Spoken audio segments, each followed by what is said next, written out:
Osmania university vice chancellor ఒక circular release చేయడం జరిగింది. ఆ సర్క్యులర్లో కూడా ఎలాంటి నిరసనలు తెలపొద్దు, ఉస్మానియా యూనివర్సిటీలో నిరసనలు కానీ ధర్నాలు కానీ ఎలాంటివి చేయకూడదు, పుట్టినరోజులు కూడా చేయకూడదు అని చెప్పి కూడా సర్క్యులర్ రిలీజ్ చేయడం జరిగింది. ఇప్పుడు మన దగ్గర ఏబీపీ వాళ్ళు ఉన్నారు, జీవన్ ఉన్నారు, మనం అడిగి తెలుసుకుందాం. నమస్తే అన్న. అందరికీ నమస్కారం. ఆ సర్క్యులర్లో ఏముందని రాష్ట్ర వ్యాప్తంగా కూడా ఈరోజు అడుగుతున్నారు. ఆ సర్క్యులర్ నిదర్శనం ఏంటంటే ఈరోజు మా అందరికి ఇలా సంఖ్యలు లేసి అదేవిధంగా ఈ యొక్క ఇట్లా పెట్టుకొని బ్లాక్ రిబ్బన్ ఇట్లా పెట్టుకొని ఈరోజు క్లాస్ రూమ్లో కూర్చోవాలి, రీసెర్చ్ చేసే కాడ కూడా ఈ విధంగా కూర్చుకునే పరిస్థితి ఈరోజు సర్క్యులర్ నిదర్శనం ఏంటంటే ఇది మా పరిస్థితి.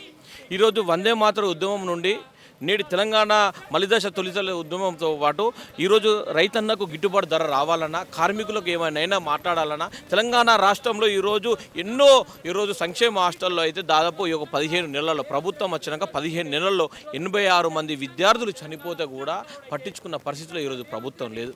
దాన్ని నిలదీసే గడ్డ ఈరోజు ఉస్మానియా యూనివర్సిటీ గడ్డ. ఎన్నో ఉద్యమాలకు ఈరోజు భారతదేశానికే కాదు ఈరోజు ప్రపంచానికి ఉద్యమాల గడ్డ ఏదంటే ఈరోజు ఉస్మానియా యూనివర్సిటీ అనే పరిస్థితి. ఈరోజు అలాంటిది ఈరోజు ఉస్మానియా యూనివర్సిటీ వీసీ తీసినటువంటి ప్రభుత్వము వీసీ ఇద్దరు కలిసి తీసినటువంటి సర్క్యులరు ఈరోజు ఆ సర్క్యులర్ను చూసి యావత్తు భారతదేశం ఈరోజు సిగ్గుతో తలవంచుకుంటున్న పరిస్థితి నెలకొన్నది. ఈ యొక్క ప్రభుత్వము ఏం చేస్తుందంటే ఈరోజు ఈ యొక్క ప్రభుత్వము వ్యతిరేకత అనేది ఒక 5 సంవత్సరాలు అయిపోతున్న మూమెంట్లో రావాల్సింది ఈ యొక్క 1 ఇయర్లో రావడము, ఈ యొక్క సీఎం రేవంత్ రెడ్డికి నిద్ర పట్టకపోవడము, ఆయన కేవలం ఈరోజు హోమ్ మినిస్టర్ కానీ ఎడ్యుకేషన్ మినిస్టర్ కానీ అన్నీ ఆయననే దాదాపు ఒక 5-6 మినిస్టర్ శాఖలన్నీ కూడా ఆయన మెయింటైన్ చేయడం చాలా సిగ్గుచేటు. ఇప్పటికైనా ఒక హోమ్ మినిస్టర్ని ఒక ఎడ్యుకేషన్ మినిస్టర్ని పెడితే కానీ ఈ యొక్క తెలంగాణది సుశీలంగా బంగారు తెలంగాణ కాదని తెలియజేస్తారు. ఈ ప్రభుత్వం అనే వాళ్ళు కూడా అందరూ కూడా విద్యార్థులకు మంచి చేస్తున్నారు, ఎన్నో ఉద్యోగాలు ఇచ్చాయి, 52,000కు పైగా ఉద్యోగాలు కూడా ఇచ్చామని చెప్తున్నారు కదా, దానికి మీరేం చెప్తారు? ఉద్యోగం అన్న వాళ్ళు భిక్ష పెడుతుర్రా, అది మా హక్కు అండి. అది ఎవ్రీ ఇయర్ ఇవ్వాలి. యూపీఎస్సీ ఏ విధంగా అయితే క్యాలెండర్ రిలీజ్ చేస్తుందో ఆ విధంగా ఈ ప్రభుత్వం క్యాలెండర్ విడుదల చేసిందని నేను అడుగుతున్నాను.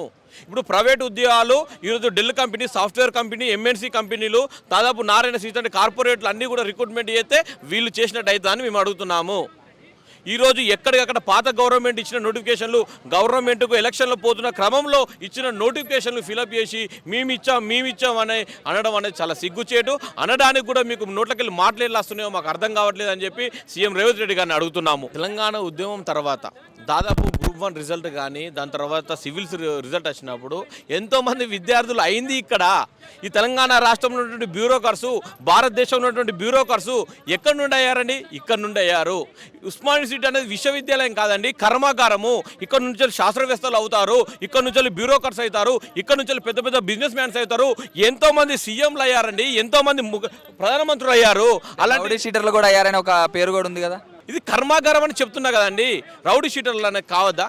ఆయన ఓరికొకరు నచ్చిన విధంగా అలా అవుతారు. అంటే రౌడీ షీటర్లు ఒక్కరయ్యారు. ఎప్పుడు నెగిటివిటీ, అంటే ఈ ప్రభుత్వం వచ్చిన తర్వాత నెగిటివిటీ, ఈ యొక్క ప్రొఫెసర్లు నెగిటివిటీ ఆలోచిస్తారు తప్ప పాజిటివిటీ ఆలోచించలేరు.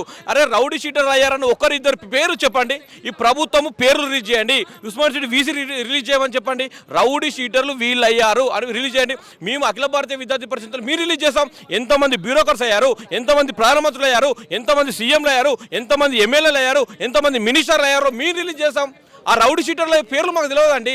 ఎవరు చెప్పండి? ఇక్కడ నుంచి రౌడీ షీటర్లు అయిన పేరు తీయండి.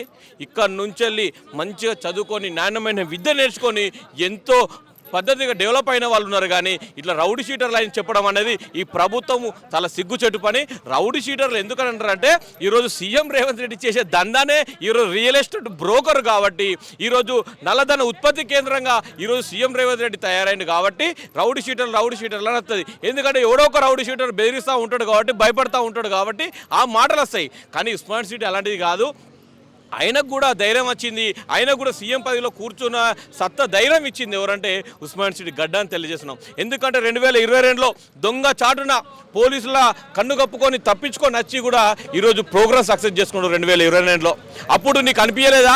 అప్పుడు నేను వస్తే ఇట్లా ట్రెస్ పాసింగ్ కేసు ఉంటుంది ఇది ఉంటుంది అనిపించలేదా? మరి అప్పుడు ఏ విధంగా స్వచ్ఛందంగా ఆ ప్రభుత్వం ఉన్నప్పుడు గతంలో 2014 వరకు సాధించుకున్నంత వరకు కూడా ఇక్కడ తెలంగాణ రాష్ట్రంలో ఉన్నటువంటి ప్రభుత్వము కాంగ్రెస్ ప్రభుత్వము. మరి అప్పుడు రాలేదా? అప్పుడు చాంబర్లలో గొడవలు జరగలేదా? అప్పుడు క్లాసులు సరిగ్గా చెప్తలేమని అడుగుతూ కేసులు పెట్టారా? ఇప్పుడు వచ్చినటువంటి ప్రభుత్వం ఎందుకంటే సీఎం రేవంత్ రెడ్డి గారు నల్లధన ఉత్పత్తి కేంద్రం లాంటోడు, కేవలం రియల్ ఎస్టేట్ బ్రోకరు, అదేవిధంగా ఈరోజు బ్లాక్ దందాలు, బ్లాక్ మనీ ఉత్పత్తి కేంద్రంగా తయారైండు కాబట్టి ఇలాంటి మాటలు మాట్లాడతాడు. ఉస్మాన్ యూనివర్సిటీ అనేది కూడా ఎప్పుడైనా గుర్తుంచుకోవాల్సిన విషయం ఏంటంటే ఈరోజు విద్యార్థులకు న్యాయం జరగాలన్నా, పౌరునికి న్యాయం జరగాలన్నా, ప్రజలకు న్యాయం జరగాలన్నా ఈరోజు ప్రతి ఒక్కరు చూసే గడ్డ ఏదంటే ఉస్మాన్ యూనివర్సిటీ గడ్డ అని తెలియజేస్తున్నాము. ఇప్పుడు వీరు నియమించింది ఎవరండి? ప్రభుత్వం నియమించింది, ప్రభుత్వ తొత్తులను నియమించింది. కాబట్టి ప్రభుత్వ తొత్తులు నియమించినప్పుడు వాళ్ళు ఏది కుక్క కోది తోకు ఊపినట్టు ఏది ఊపంటే అది ఊపుతారండి. మీరు అంత వీళ్ళకి అంత ప్రావీణ్యం ఎక్కడిది? వాళ్ళు నియమించారు కాబట్టి ఈరోజు వీళ్ళు ఇక్కడ వీసీగా కూర్చున్నారు. కాబట్టి వాళ్ళు ఏం చెప్తే అది చేస్తారు. జియోది ఏమంటే తీస్తారు, అద్దంటే అద్దంటారు. వాళ్ళు చెప్పింది ప్రభుత్వం ఏం చెప్తే అది నడుస్తుంది. ఇది అటోనమస్ బాడీ అని మర్చిపోయారు. ఈరోజు ప్రొఫెసర్లు అందరూ కూడా అధికారం కోసం వాళ్ళని నియమించింది ఎందుకోసం అండి? విద్య చెప్పాలని, అంటే నాణ్యమైన విద్య విద్యార్థికి అందించాలని నియమిస్తే ఈరోజు కేవలం ఉస్మాన్ యూనివర్సిటీలో దాదాపు 120-130 మంది ప్రొఫెసర్లు ఈరోజు నాన్ టీచింగ్ పోస్టులకు ఎగబడుతున్నారు. ఈరోజు కంప్లీట్గా అడ్మినిస్ట్రేషన్లో ఉన్నటువంటి పోస్టులన్నీ కూడా నాన్ టీచింగ్ పోస్టులు. వీరు నియమించకపోవడం వల్ల ప్రొఫెసర్లు అందరూ వచ్చి క్లాసులు చెప్పకుండా క్లాసులు బంకులు కొట్టి ఈరోజు అడ్మినిస్ట్రేషన్ చేయడం అనేది చాలా దుర్మార్గమైన చర్య. ఇప్పటికే ప్రొఫెసర్ లేరు. దాదాపు తెలంగాణ రాష్ట్రంలో ఉన్నటువంటి 11 యూనివర్సిటీలలో 2828 పోస్టులు ఉంటే కేవలం 700 మంది ప్రొఫెసర్లు ఈరోజు కొనసాగుతున్నారు. కేవలం 90% ఖాళీలు ఉన్నాయి. వాటిని భర్తీ చేయాలన్న జ్ఞానం లేదు. ఈరోజు మర్చిపోయారు. ఈరోజు ఎక్కడికక్కడ ఉస్మాన్ యూనివర్సిటీలో అడుగున్న సమస్యలతో విలయతాండవం చేస్తుంటే అవిటిని పట్టించుకోవడం లేదు. కేవలం ఈరోజు పేపర్ ప్రకటనలకు శంకుస్థాపనలతో ఎట్లా ముందుకెళ్తున్నారో ఈరోజు ఉస్మాన్ యూనివర్సిటీ కానీ తెలంగాణ రాష్ట్రంలో ఉన్నటువంటి ప్రభుత్వం కానీ శంకుస్థాపనలకే పరిమితం అవుతున్నారు తప్ప మరొకటి లేదని తెలియజేస్తున్నారు. ఈరోజు విద్యను పేద మధ్యతరగతి బడుగు బలహీన వర్గాల దారిద్ర్య రేఖకు దిగువనటువంటి విద్యార్థులకు విద్యను దూరం చేయాలనే కుట్ర చేస్తున్నారు తప్ప మరొకటి కాదని ఈరోజు తెలియజేస్తున్నాము. ఈరోజు మాకు సరిగ్గా సపోజ్ ఉస్మాన్ యూనివర్సిటీ ఆర్ట్స్ కాలేజ్లో పొలిటికల్ సైన్స్, ఇంగ్లీష్ డిపార్ట్మెంటు, సాంస్కృతిక డిపార్ట్మెంట్లలో క్లాసులు సరిగ్గా అయితే లేవు. సార్ మాకు క్లాసులు సరిగ్గా అయితే లేవు సార్, క్లాస్ చెప్పండి అంటే కూడా కేసు పెడతారట. ఆ సర్క్యులర్ అదే అండి, ఆ సర్క్యులర్ ఉన్నది అదే. మీరు ఒకసారి చదవండి. అంటే హెచ్ఓడిని ఏమనద్దు, ప్రిన్సిపాల్ని ఏమనద్దు, చీఫ్ వార్డెన్ ఏమనద్దు, దాని తర్వాత మెస్లో ఏమైనా ప్రాబ్లం ఉంటే వార్డెన్ కూడా ఏమనద్దు అనే క్లియర్గా మెన్షన్ చేసి ఉంది. అంటే క్లాస్ సార్ మీరు హెచ్ఓడి సార్ రావట్లేదు సార్ క్లాస్కి, మీరు సమయానికి రావట్లేదు సార్, మేము వచ్చి కూర్చొని టైం వేస్ట్ అవుతుంది సార్ అని అంటే అది కూడా కేసే. అంటే మా నిదర్శనం, ఆ సర్క్యులర్ నిదర్శనం ఏంటంటే ఇంకో ఇట్లా సంఖ్యలు వేసుకొని ఇంకో నల్ల రిబ్బన్ని మూతికి కట్టుకొని క్లాసుకు పోవాలి, తర్వాత రావాలి, రీసెర్చ్ వర్క్ పోవాలి, రావాలి. తప్పు చేసినా వాళ్ళు క్లాస్ చెప్పకపోయినా కానీ ఏమీ అడగద్దు అనేదే క్లియర్గా మెన్షన్ అయింది. సార్ మాకు ప్రిన్సిపల్ సరిగ్గా రావట్లేదని వీసీ దగ్గరకు పోతే కూడా కేసే. అది ఉందండి సర్క్యులర్లా. అనొక కాలంలో ఈ యొక్క సర్క్యులర్ చూస్తే నిజాం రాజు ఏ విధంగా అయితే పరిపాలించిండో, శిస్తు కట్టాలి, శిస్తు ఎందుకు కట్టాలి అడిగినోడు కూడా నాలుక కోసినట్టు ఈరోజు నెలకొన్నది పరిస్థితి ఉస్మాన్ సీట్లో. అంటే నిజాం సర్కారుకు నిదర్శనం ఏదంటే ఈరోజు వీసీ కుమార్ సర్కార్ అనేది తెలియజేయచ్చు. అంటే గడిచిన రోజులన్నీ మళ్ళీ తీసుకొస్తున్నారు. గతంలో నిజాం సర్కార్లో ఏ విధంగా మన పూర్వీకులు మన పాఠ్య పుస్తకాల్లో చదువుకున్నాం, నిజాం రాజు ఉన్నప్పుడు ఈ విధంగా మన యొక్క బానిస బతుకులు ఉండే అని చదువుకున్నాయి ఈరోజు సుస్పష్టంగా మా కళ్ళ ముంగట ఈరోజు కనబడుతున్నాయి.